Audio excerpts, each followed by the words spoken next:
Maganda araw sa inyong lahat, nagbabalik ang TNT Trends and Tour Channel.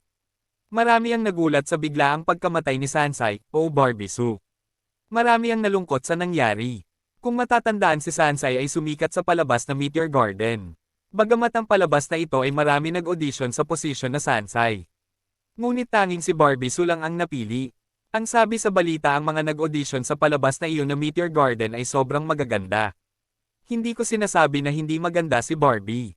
Ngunit sa karakter na iyon bilang Sansai ay hindi dapat kagandahan ang mapipiling leading lady ni Dao Mingsu.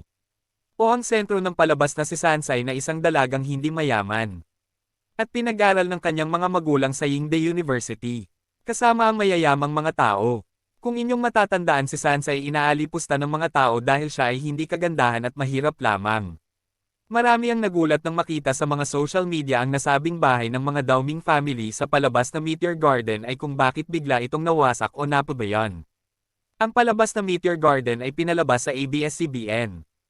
At bagamat unang inalok ito noon sa GMA7, 2 dekada na mahigit ang nakalipas nang ipalabas ito sa salitang Tagalog sa Pilipinas.